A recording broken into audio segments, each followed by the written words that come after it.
Hey guys, welcome to my home blogs. ఈరోజు నేను share చేయబోయే రెసిపీ అల్లం పచ్చడి.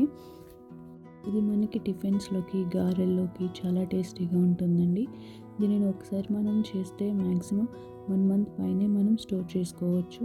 దీన్ని ఇప్పుడు మనం ఎలా చేసుకోవాలో చూసేద్దాం. ముందుగా స్టవ్ ఆన్ చేసి ప్యాన్ పెట్టి 2 టేబుల్ స్పూన్స్ ఆయిల్ వేయాలి. ఆయిల్ హీట్ అయిన తర్వాత ఒక 2 స్పూన్స్ శనగపప్పు, ఒక 3 స్పూన్స్ మినపప్పు, అలానే ఒక 3 to 4 స్పూన్స్ ధనియాలు వేసి ఫ్రై చేసుకోవాలి.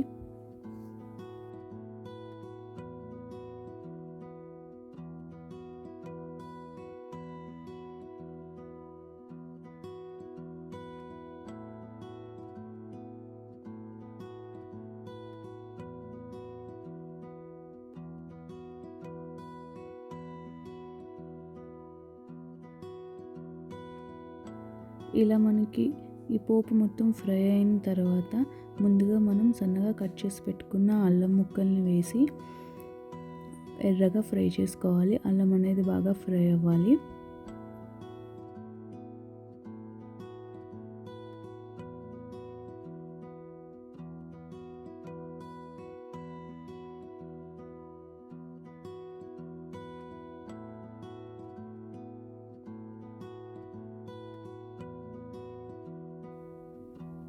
ఇలా మనకి అల్లం మొత్తం ఫ్రై అయిన తర్వాత మన కారానికి తగినట్టుగా మనం ఎండుమిరపకాయలను వేసుకోవాలి.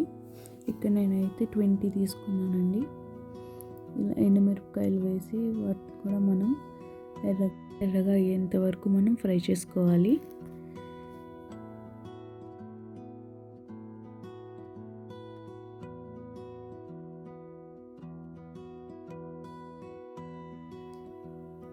ఇలా ఫ్రై అవ్వాలి. ఇలా ఫ్రై అయిన తర్వాత వాటిని మనం చల్లారనివ్వాలి.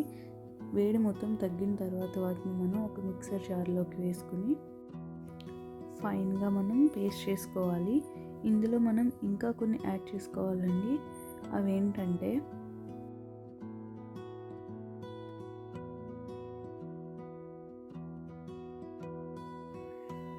బెల్లాన్ని యాడ్ చేసుకోవాలి. ఇక్కడ నేను ఒక 2 నిమ్మకాయ సైజ్ అంత బెల్లం ముక్కలను తీసుకున్నానండి. అలానే ఒక పెద్ద నిమ్మకాయ సైజ్ చింతపండు రసాన్ని,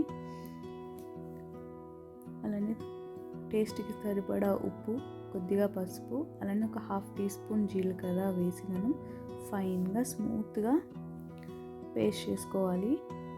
వాటర్ అనేది చాలా తక్కువ యాడ్ చేసుకుంటూ మనం పేస్ట్ని ఈ కన్సిస్టెన్సీ వచ్చేంత వరకు మనం గ్రైండ్ చేసుకోవాలి. ఇలా గ్రైండ్ చేసుకున్న తర్వాత అదే ప్యాన్లో ఒక 1 టేబుల్ స్పూన్ ఆయిల్ వేసుకుని కరివేపాకు, ఆవాలు యాడ్ చేసుకుని ఆవాలు చిటపటన తర్వాత మనం ముందుగా గ్రైండ్ చేసి పెట్టుకున్న ఆ పచ్చడిని వేసి మనం దగ్గర పడేంత వరకు కలుపుకుంటూ ఉండాలి.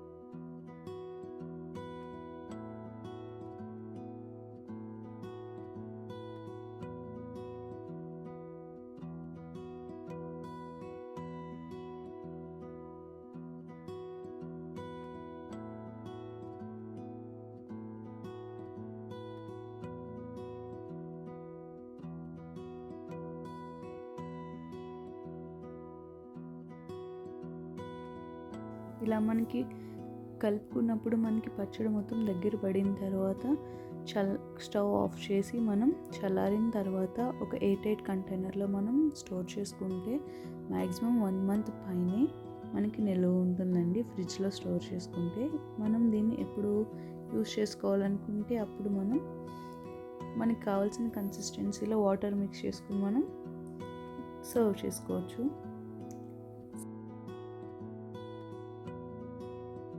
తక్కువ టైంలో ఎక్కువ డేస్ నిల్వ ఉండే పచ్చడి చాలా సింపుల్గా అయిపోతుందండి. మనకి చాలా డేస్ వరకు మనకి స్టోర్ అవుతుంది. ఒకసారి ట్రై చేసి చూడండి.